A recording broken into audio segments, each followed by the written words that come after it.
10 générations s'étaient écoulées depuis le temps du prophète Noé.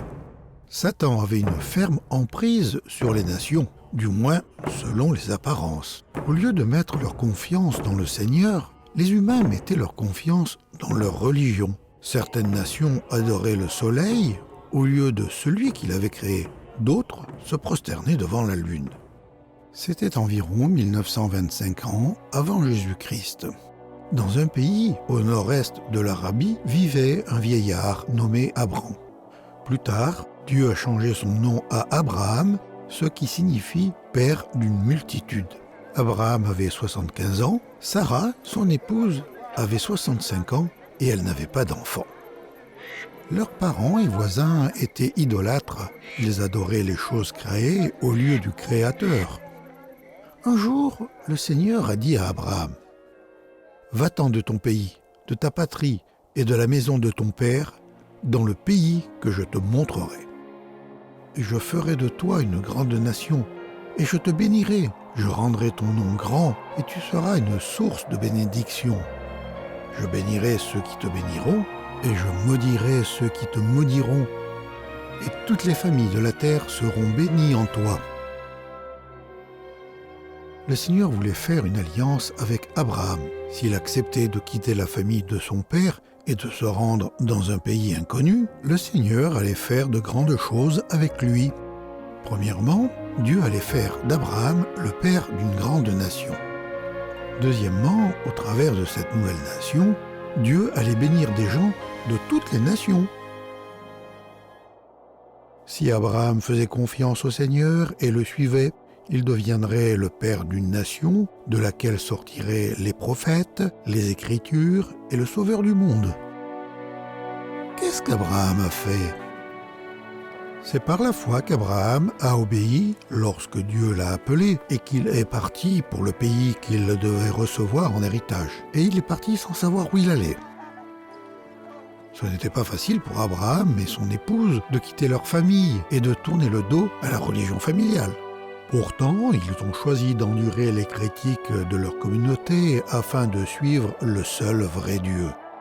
Faire confiance et obéir à Dieu n'est pas toujours facile, mais c'est toujours le meilleur choix.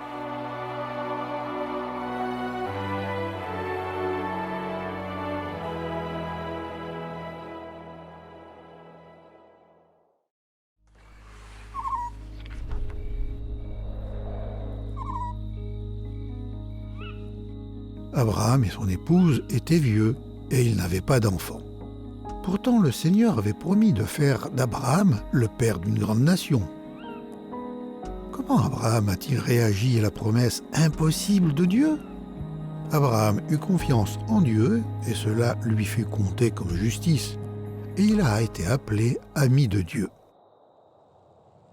Comme tous les descendants d'Adam, Abraham était pécheur, mais comme Abel et Noé, Abraham a offert à Dieu des offrandes pour le péché.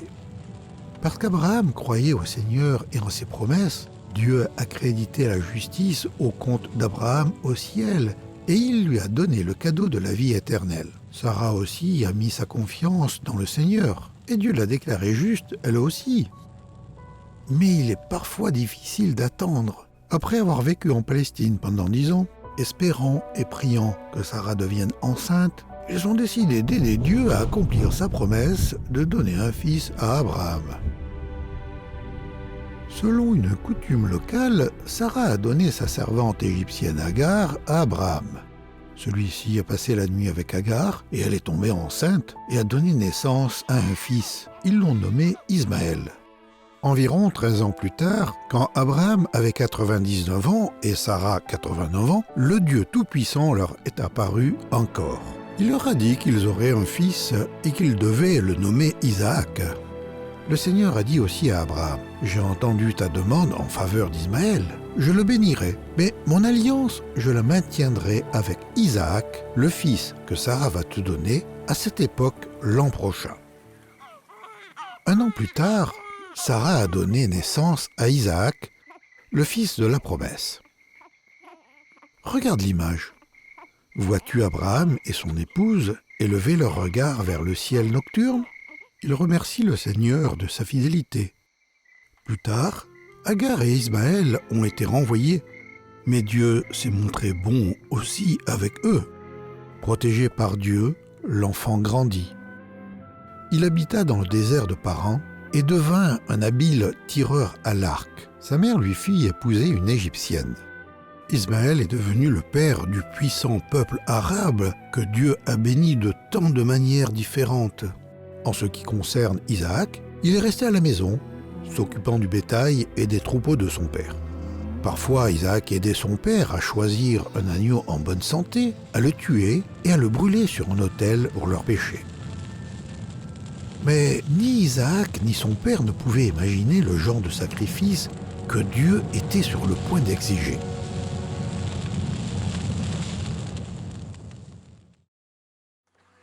Dieu avait projeté d'utiliser Abraham et son fils pour montrer au monde certaines prophéties et images de son plan pour secourir les pécheurs du péché et de la mort. Dieu avait aussi projeté de mettre à l'épreuve la foi d'Abraham à l'extrême, en lui demandant de faire quelque chose d'épouvantable, quelque chose dont le sens ne serait évident qu'une fois l'épreuve terminée.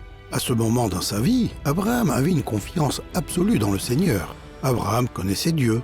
Abraham savait que Dieu est bon et juste. Cependant, est-ce qu'Abraham allait être capable de faire confiance à Dieu et de lui obéir, même si ce que Dieu lui demandait de faire semblait mal? Voici le récit de cette épreuve tiré directement des Écritures. Par la suite, Dieu mit Abraham à l'épreuve.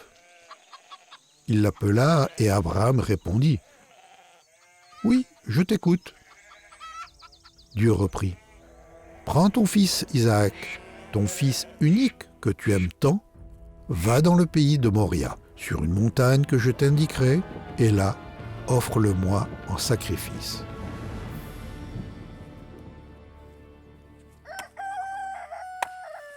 Tôt, le lendemain matin, Abraham se leva et sella son âne. Il emmena avec lui 2 serviteurs et son fils Isaac. Après avoir coupé assez de bois pour l'Holocauste, il partit vers l'endroit indiqué par Dieu.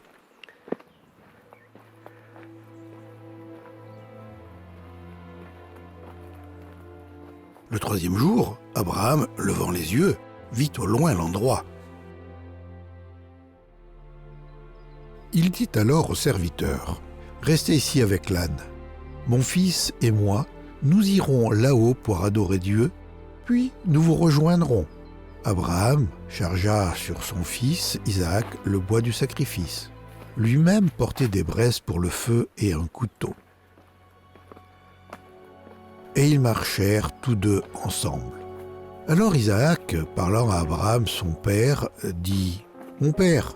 Et il répondit « Me voici, mon fils. » Isaac reprit « Voici le feu et le bois.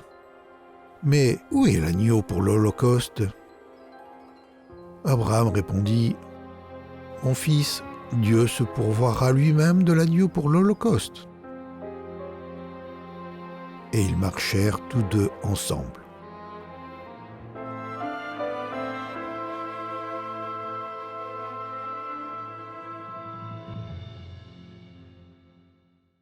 As-tu entendu ce qu'Abraham a dit à ses serviteurs avant que lui et son fils n'escaladent la montagne ? « Mon fils et moi, nous irons là-haut pour adorer Dieu, puis nous vous rejoindrons. » Comment le fils d'Abraham aurait-il pu les rejoindre s'il allait être mis à mort et si son corps allait être brûlé ? Les Écritures disent « Mais Abraham estima que Dieu avait le pouvoir de ramener Isaac d'entre les morts. » Dieu avait promis de faire d'Isaac le père d'une nation nouvelle de laquelle viendrait le Sauveur promis. Dieu ne peut mentir. Pour Abraham, cela suffisait. Entre-temps, que pensait Isaac de tout cela ? Il savait qu'il était un pécheur et qu'il méritait de mourir pour ses péchés. Il savait aussi que Dieu accepterait un substitut. Mais aujourd'hui, il se rendait à un lieu de sacrifice sans bélier ni agneau. Cela n'avait aucun sens. Isaac a donc dit à son père, « Nous avons le feu et le bois, mais où est l'agneau pour le sacrifice ?» Abraham répondit, « Mon fils, Dieu veillera lui-même à procurer l'agneau. » Poursuivons le récit. Quand ils arrivèrent au lieu que Dieu lui avait indiqué, Abraham construisit un autel et y déposa le bois. Puis il lia Isaac, son propre fils, et le plaça sur l'autel par-dessus le bois. Alors il tendit la main et saisit le couteau pour égorger son fils. Mais du ciel, l'ange du Seigneur l'interpella. « Abraham! Abraham !»« Oui, répondit Abraham, je t'écoute. » L'ange lui ordonna, « Ne porte pas la main sur l'enfant, ne lui fais aucun mal. Je sais maintenant que tu respectes l'autorité de Dieu, puisque tu ne lui as pas refusé ton fils unique. » Abraham et son fils se sont réjouis. Mais qu'en serait-il du sacrifice exigé? Relevant la tête, Abraham aperçut un bélier retenu par des cornes dans le buisson. Le fils d'Abraham serait épargné de la peine de mort. Dieu avait fourni un substitut.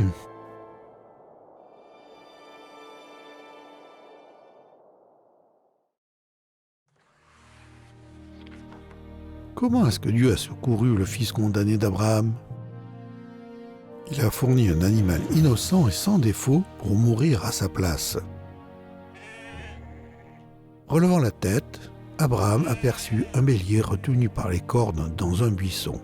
Il alla le prendre et l'offrit en sacrifice à la place de son fils.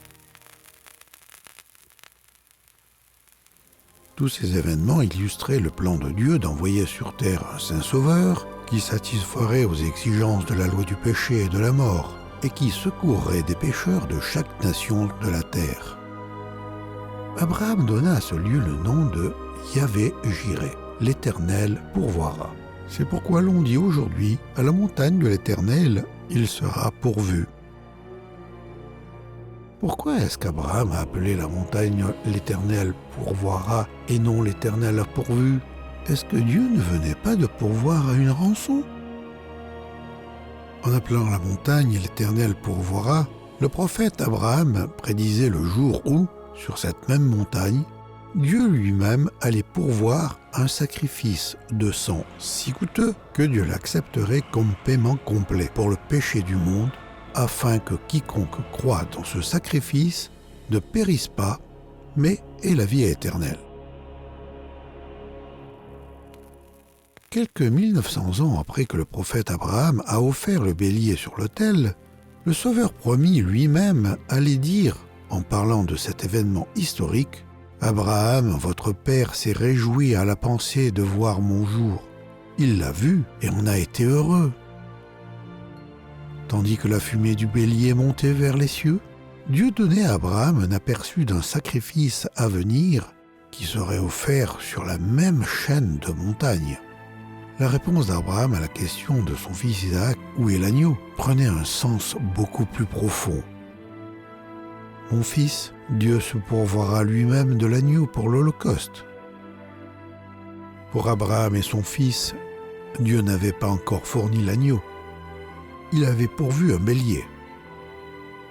Où était l'agneau?